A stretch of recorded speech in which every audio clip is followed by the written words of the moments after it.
जब समय भी नहीं था, जब सृष्टि का कोई नामो निशान नहीं था, जब ना आकाश था, न पृथ्वी, ना देव, ना दानव, तब केवल एक ही सत्य था, एक ही शक्ति थी, वो थे भगवान शिव। लेकिन क्या शिव का भी जन्म हुआ था? क्या महाकाल भी कभी प्रकट हुए थे? आज हम जानेंगे उस रहस्य को जो समय से भी पुराना है। कैमरा पूरी तरह अंधेरे में, ना कोई आवाज, ना कोई हलचल। ये था शून्य, न समय, न दिशा, न ऊर्जा, लेकिन उस शून्य में भी एक चेतना थी, एक अदृश्य शक्ति जो न जन्मी थी, न कभी खत्म होने वाली थी। वही शक्ति आगे चलकर महाकाल के रूप में प्रकट होने वाली थी। अचानक अंधेरे के बीच एक हल्की सी कंपन होती है और फिर एक दिव्य प्रकाश प्रकट होता है। वो प्रकाश कोई साधारण प्रकाश नहीं था, वो थी आदि शक्ति, एक ऐसी ऊर्जा जो सृजन भी कर सकती थी और विनाश भी। लेकिन उस शक्ति को संतुलन चाहिए था और तभी शून्य में पहली बार एक ध्वनि गूंजती है, ओम। ये कोई साधारण ध्वनि नहीं थी, ये थी सृष्टि की शुरुआत। इस ध्वनि से समय का जन्म हुआ, दिशा बनी, ऊर्जा का प्रवाह शुरू हुआ। लेकिन अभी भी कोई रूप नहीं था। अचानक उस दिव्य ऊर्जा के केंद्र से एक विराट रूप प्रकट होता है। जटाओं में गंगा, माथे पर चंद्रमा, गले में सर्प। ये थे भगवान शिव। लेकिन ये कोई साधारण शिव नहीं थे, ये थे महाकाल, समय के भी स्वामी, मृत्यु के भी देवता। जब कुछ भी नहीं था तब भी महाकाल थे, क्योंकि वो समय के अंदर नहीं, समय उनके अंदर है। महाकाल दो शब्दों से बना है, महा यानी महान, काल यानी समय, यानी जो समय से भी बड़ा हो, जो मृत्यु को भी नियंत्रित करे, वही है महाकाल। महाकाल ने देखा केवल शक्ति है लेकिन संतुलन नहीं। तभी उन्होंने अपने भीतर से दो और शक्तियां उत्पन्न की, सृजन के लिए ब्रह्मा, पालन के लिए विष्णु। लेकिन विनाश का कार्य खुद महाकाल के पास ही रहा। लेकिन क्या महाकाल हमेशा से ऐसे ही थे? क्या उन्होंने कभी रूप बदला? और सबसे बड़ा सवाल, क्या महाकाल का भी कोई कारण था प्रकट होने का? सृष्टि बन चुकी थी, देवता भी प्रकट हो चुके थे, लेकिन अभी एक ऐसा रहस्य बाकी था जो पूरी सृष्टि को हिला देगा, और वही बनेगा महाकाल के सबसे भयानक रूप का कारण। सृष्टि बन चुकी थी, देवता भी प्रकट हो चुके थे, लेकिन जहां सृष्टि होती है वहां अहंकार भी जन्म लेता है। समय आगे बढ़ चुका था, देवताओं ने अपने अपने कार्य संभाल लिए थे। सृजन कर रहे थे ब्रह्मा, पालन कर रहे थे विष्णु, और संहार की शक्ति अपने भीतर लिए शांत बैठे थे भगवान शिव। सब कुछ संतुलित था। लेकिन एक दिन ब्रह्मा ने अपनी सृष्टि को देखा, जीव जंतु, मनुष्य, देवता, और उनके भीतर एक विचार आया कि मैं ही सबसे महान हूं। धीरे धीरे ये विचार अहंकार में बदल गया। एक दिव्य सभा में ब्रह्मा और विष्णु आमने सामने थे। ब्रह्मा बोले, मैं सृष्टि करता हूं, सब कुछ मैंने बनाया है, इसलिए मैं सबसे श्रेष्ठ हूं। विष्णु मुस्कुराए, सृजन करना महान है, लेकिन उसे संभालना उससे भी कठिन है, इसलिए श्रेष्ठ मैं हूं। दो महान शक्तियों का टकराव, ब्रह्मांड में कंपन होने लगा, आकाश में बिजली कड़कने लगी, दिशाएं डगमगाने लगीं। देवता डर गए कि अगर ये विवाद बढ़ा तो सृष्टि नष्ट हो जाएगी। तभी अचानक दोनों के बीच एक विशाल अग्निस्तंभ प्रकट हुआ। ना उसका आदि दिख रहा था, ना अंत। वो था शिव का अनंत रूप। जब अहंकार बढ़ता है तब महाकाल प्रकट होते हैं।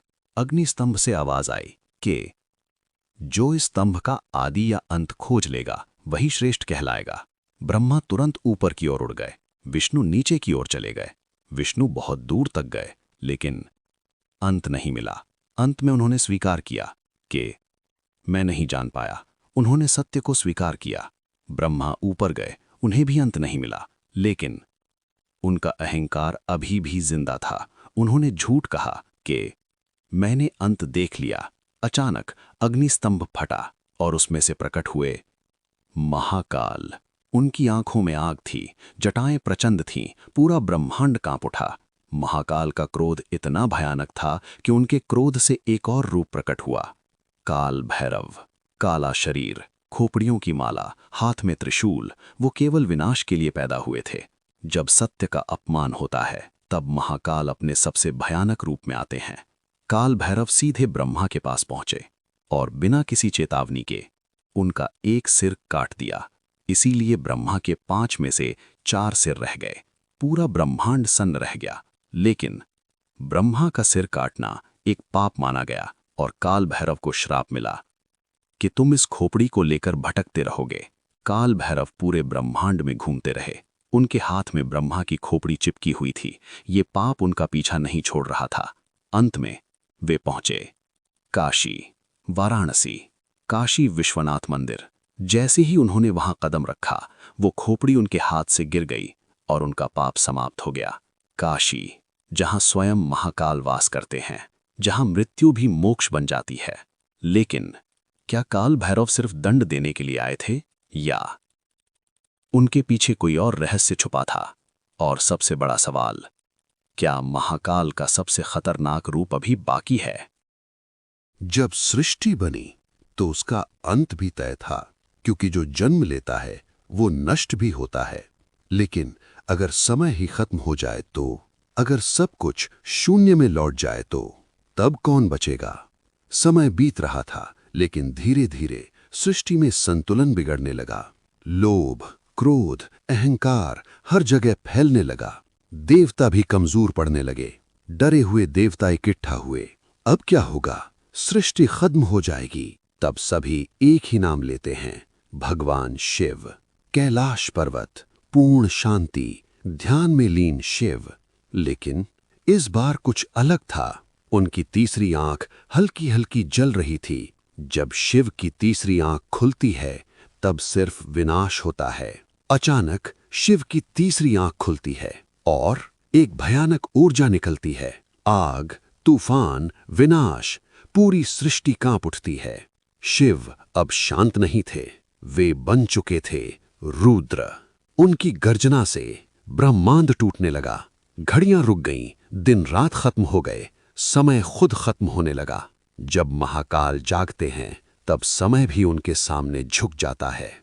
पृथ्वी टूट गई, आकाश जल गया, समुद्र सूख गए, देवता भी मिटने लगे, ब्रह्मा भी, विष्णु भी, सब कुछ शून्य में बदलने लगा। अब केवल एक ही शक्ति बची थी, महाकाल।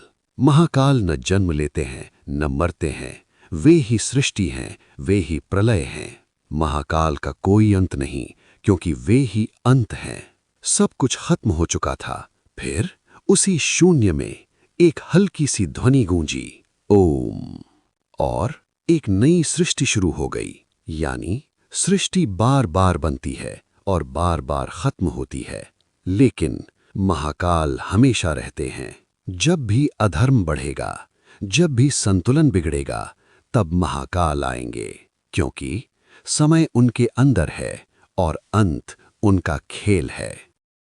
सृष्टि कई बार बनी और कई बार नष्ट हुई, लेकिन एक सवाल आज भी बाकी है। क्या महाकाल आज भी मौजूद हैं? क्या वे कलयुग में भी आते हैं? और सबसे बड़ा सवाल, क्या इंसान महाकाल को देख सकता है? समय बदल चुका है। ये है कलयुग, जहां सच कमजोर है, झूठ ताकतवर है और इंसान अपने ही कर्मों में उलझ चुका है। हर तरफ लालच, धोखा, अन्याय। लेकिन क्या आपने कभी महसूस किया है, अचानक समय का बदल जाना, बिना कारण डर लगना या कोई अदृश्य शक्ति का एहसास होना? ये सब संकेत हो सकते हैं महाकाल की उपस्थिति के। धरती पर एक जगह है जहां कहा जाता है समय भी रुक जाता है। वो है काशी विश्वनाथ मंदिर। कहा जाता है यहां स्वयं भगवान शिव निवास करते हैं और यहां मृत्यु अंत नहीं बल्कि मोक्ष बन जाती है। काशी, जहां महाकाल स्वयं आत्माओं को मुक्ति देते हैं। एक साधु जो वर्षों से तप कर रहा था, उसने एक दिन दावा किया, मैंने महाकाल को देखा है। लोग हंसे, कोई महाकाल को कैसे देख सकता है? लेकिन साधु ने कहा, वे हर जगह हैं, लेकिन दिखते सिर्फ उन्हें हैं जो तैयार होते हैं। महाकाल हमेशा भयानक रूप में नहीं आते।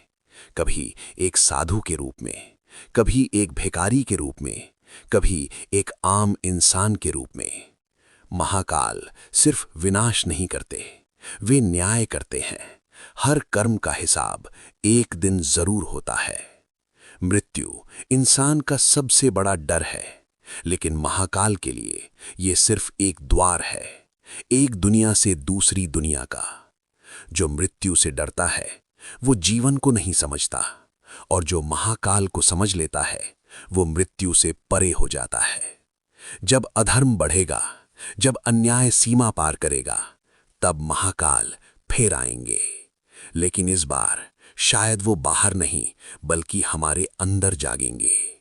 क्या होगा अगर महाकाल कोई बाहरी शक्ति नहीं बल्कि एक चेतना है जो हर इंसान के अंदर छुपी है? जब इंसान अपने अंदर के अंधेरे को जगाता है तब विनाश होता है, लेकिन जब वही शक्ति जागरूक होती है तब वो महाकाल बन जाती है। महाकाल कहीं बाहर नहीं है, वे हर जगह है, हर समय है, और शायद इस वक्त आपके अंदर भी है।